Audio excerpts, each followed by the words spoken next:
Today let's practice a little bit more complex brush strokes. Hi friends, I'm Olga Koelsch, watercolor artist, teacher, book author. Welcome to my studio.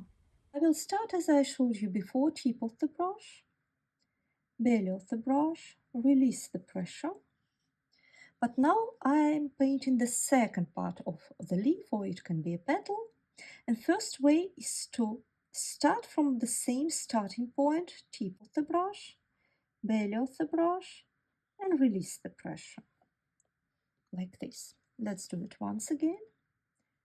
First brush stroke, second brush stroke. Of course, one side, one direction is more convenient. If you're right-handed, it will be to the right, but it's important to train your hand to be able to do both. So now from right to left, tip of the brush, belly of the brush, release the pressure. And starting from the same point, pressure, release the pressure. I like when the edges have some texture, that I try not to paint them perfect and smooth. I like this movement.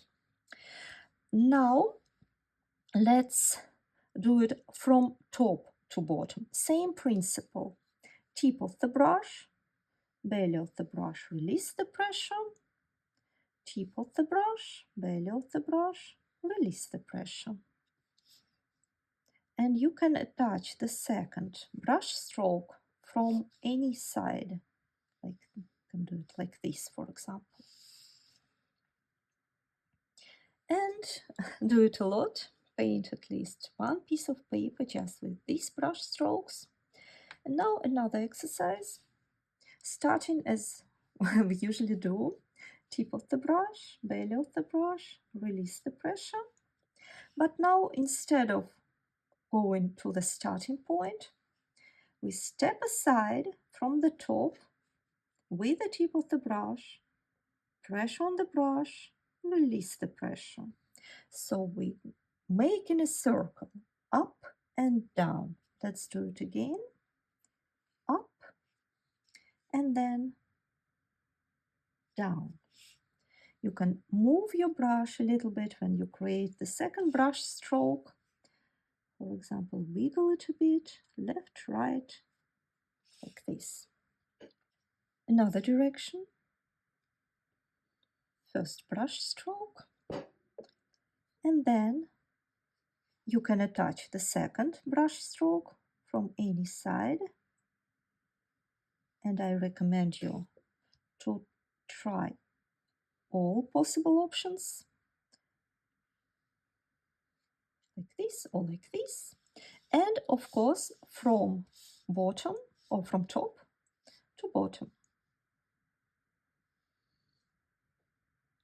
And now we are going back like this. We want to paint something more rounded shape or eucalyptus leaves. We start basically the same, tip of the brush, belly of the brush, and then release the pressure.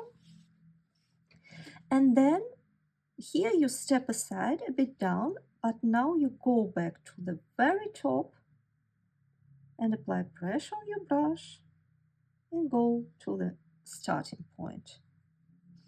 Let's do it again.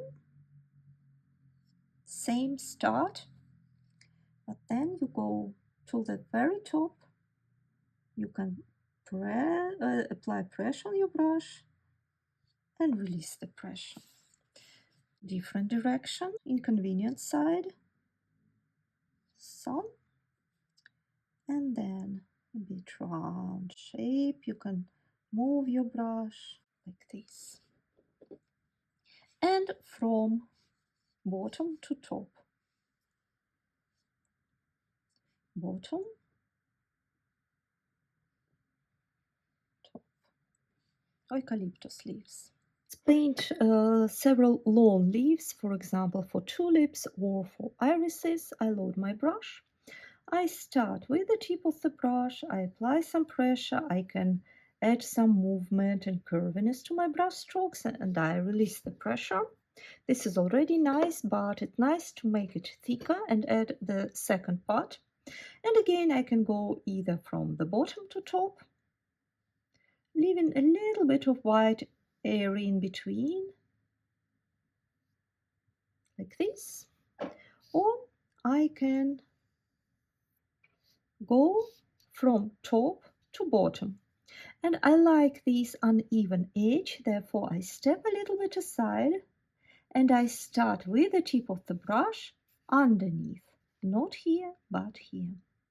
Tip of the brush, pressure on the brush, and release the pressure. You can vary thickness, you can vary the angle, for example, like this. And what can be interesting here, just one part. And it's very important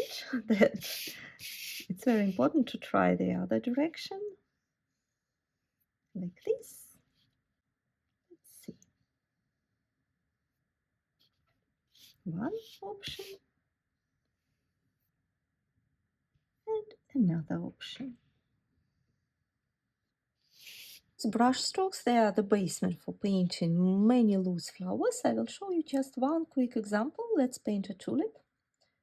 I load my brush. I imagine I find where the top of my tulip will be. Starting with the tip of the brush, I go tip of the brush, pressure on the brush, release the pressure, and I go back to the starting point, tip of the brush, belly of the brush, release the pressure, and reload my brush again. And now I do the third movement. I'm stepping a little bit aside, tip of the brush, belly of the brush, release the pressure. Then I switch to the green. I paint a stem. You remember we practiced these long brush strokes. Here it is. And now I reload my brush again. Tip of the brush, belly of the brush, long brush stroke, release the pressure. So in principle I can leave it as it is, but I think it's nice to add some thickness, but not from the top, around the middle, tip of the brush, belly of the brush, and bring it together. And maybe one more. One side and inconvenient side. I will start like this. And you can always correct a bit the shape with the tip of the brush. Thank you so much for painting with me. I hope you found this lesson helpful. Please let me know in comments what would you like to paint next, and see you soon. Bye bye.